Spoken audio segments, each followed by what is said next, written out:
Hello, I'm Kristine from Leaves Eyes. I'm Alex of Leaves Eyes. I saw one of the latest videos on the Napalm Records DVD. I think it's a 2 DVD set, I'm not sure. And you were wearing hot shorts in one of the videos. Yeah. I would have never expected you to dress like that. Was that your idea, or how did that come about? How did you feel? Well, that was actually shortly, a couple of months after the pregnancy, and it was before this red dress came into existence, and yeah, that was actually something I designed myself. So why not? Okay. But to be honest, I'm more happy with the second video we made, Elegy, in which I'm wearing this dress. I'm more happy with that one than with the video for Into Your Light, which is the one you're talking about.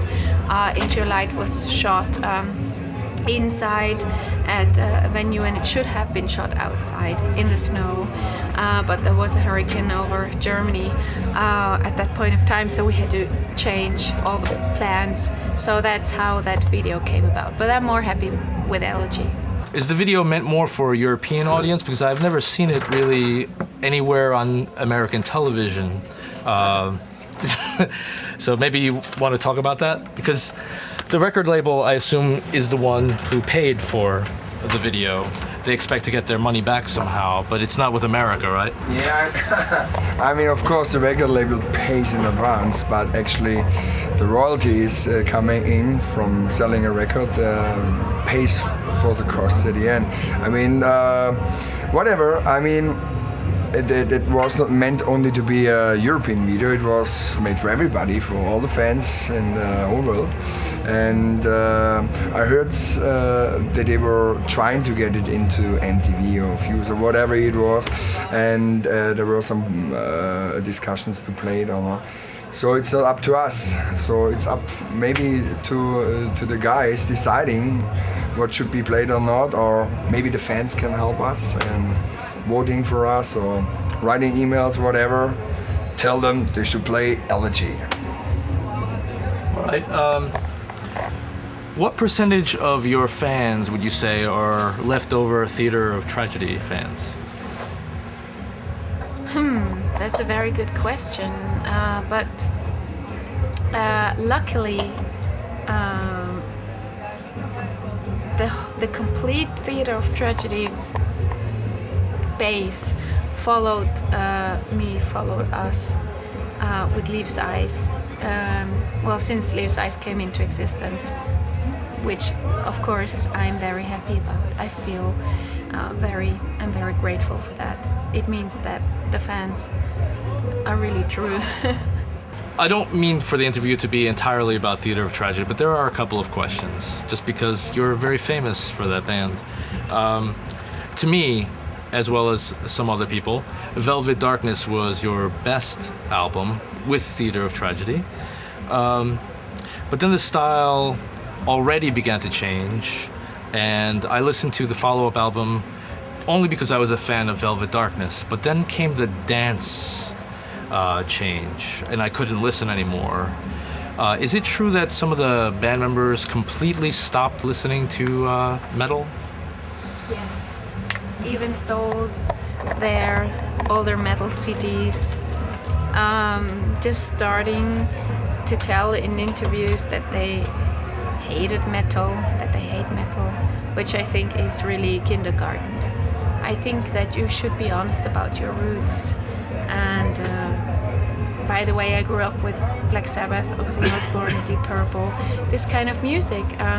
Without this source of influence, there would never have been Theater of Tragedy or Leaves Eyes. So in my opinion, Velvet Darkness Stay Fair is the best album of Theater of Tragedy, and this is a kind of it's a starting point also from which I take a lot of inspiration for Leaves Eyes, what I'm doing right now. You are obviously a pioneer in metal. I don't know if you'll say that yourself, but you really are.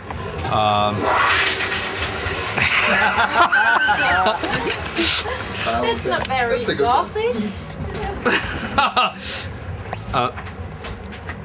Lass mich mal da durch. So, you, Moritz. 1 more second. I go out. No problem. Paradise Lost and Celtic Frost, they had female vocals in little parts in their heavy music.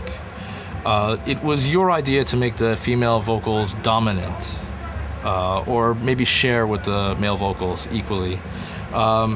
Were there examples of anything like that for you in that time, or were you the first? Did you come up with that idea? Maybe not in history, but in your own mind. Well, the first couple of times Theater of Tragedy ever had a practice. Well, in the beginning, I was actually meant to be a background singer, but I enjoy singing very much, and I realized, hey, my voice really fits to the music, and I felt very much inspired to make my own vocal lines, and also to help the male vocalist Raymond with writing lyrics, and also develop his vocal lines. So that's how it happened. I became the front singer of Theater of Tragedy, although I was meant to be only the background singer. So you had a hand in those Shakespeare-style lyrics that are incredible. Thank you very much. Actually, at that point of time, I studied Old English at university in my hometown in Norway. So, of course, a lot of inspiration comes from there, from studying. Is there any chance to get old demos of Theater of Tragedy, or did that band feel so ashamed of the older material that they say no? Well, the first demo which was ever made or recorded by Theater of Tragedy was, I think we paid about 50 euros or something, which is about, $50. No way, 50 euros? You cannot even buy a pizza for that. No, you can't. But we recorded a demo with 4 tracks, and I think we produced about ourselves at home. We taped like 40 copies, I think, and sold them for, I think, about $3 or something. And then it was all sold out, and we realized that okay, we could reproduce some more. In the end, we had sold about 250, and that's all which is on the market. So if you get hold of one of those. So a tape trader, not the band. Okay. Yes. Have you considered ever recording a duet with your sister? Of course, it's just a matter of time. She's just finishing her studies, and she will go to the studio in a month or so to record her second album. So yes, we have big plans. Did she inherit your same ear for music? Because as a kid, you knew the notes right away. Of course, she had a lot of inspiration through me. She also followed the days of Theater of Tragedy. She's 8 years younger, so she's been through all this together with me, and her heart also belongs to metal, definitely. But she's actually the one who taught me about notes. The little I know about notes comes from my sister, because I never studied music or anything. She can even play a couple of instruments. I can't. Are you a fan of King Diamond at all? Because he never took any lessons. And I think he's a great singer. I think so, definitely. I know the answer to this question, but I will ask it anyway. Do you have any members in common with either Korova, Kill, or Elend? Is there a... Moritz, what is the connection with him? He played the drums. And he left, he's not in this. Yeah. And Elend, I find is a cool band. They do some, how you say, extraordinary stuff. I like their first stuff they record. Is Elend a German word? Yes. What does it mean? Suffering, something like that. the suffering, something like that. But they actually Misery. have, It's yeah, misery. They're like a French band. So it's funny they choose this name. There is a country called England, Yeah. but Eng means tight. Yes. Why do you think England was called England? Did a German name that country?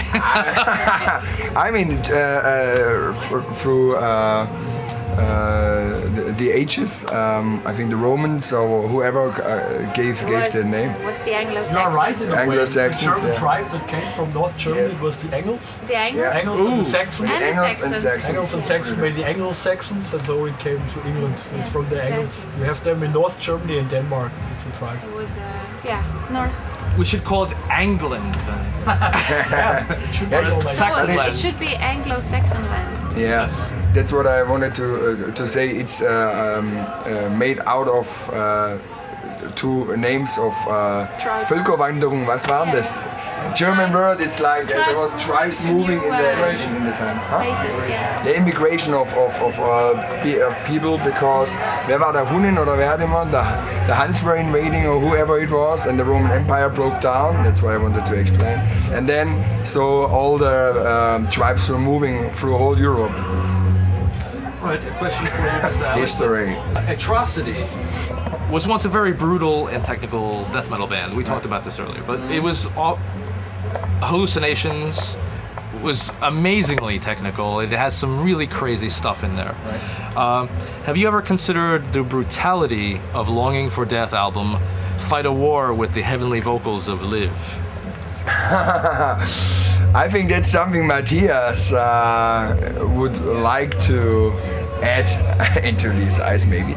But I think we already made it on Atlantis album. Listen to Riker Phenomena, for example, or Clash of the Titans. I think it fits very good together. We have very brutal elements still in Atrocity. We will ever use them. So I think the Moritz? No. Brian. Our music is, even if you can follow it a little bit more than in the early days, still not so easy to play all the time. So it's still technical in a way. So I think you can hear the soul of the band Atrocity. It's just developing something, and we are composing music. Not like we have to be this and this. We do it like from the heart. I must say this is my first time seeing you live. I had no chance with Theater of Tragedy, but They were never here. They never made it to the States. that's why. But I was amazed by what you did live. You know, there's not one sour note. How do you do that? Thank you so much. It's just the hearing. I have very good ears. You must make so many people jealous. So Well, I'm many. very lucky. Yes, I am. I am very lucky. Maybe last question. They're waiting for you. No, I'm just kidding. That's for Blanco. How is the culture in Germany different from Norway Today, you mean? today? Today. All right. Or what well, did you have to adjust to anything that was hard for you? Well, actually, the first thing I wanted to learn was the language. I think that if you move to a foreign country, you should try to adapt to the culture and try to at least speak the language they speak in that country. And that's also showing a little bit of respect. I think it's very important. Then I also studied in Germany, and I've been living in Germany for 10 years now, and I don't see the big differences between Norway and Germany, except from the fact that in Norway you don't have unemployment, and people are doing far much better than in the middle European countries right now. So if you have some money, and if you have the possibility to buy ground and house in Norway, you could easily spend some very nice days there in your older days. I think you would enjoy it, because it's a very good country to live in. Okay, well, thank you very much.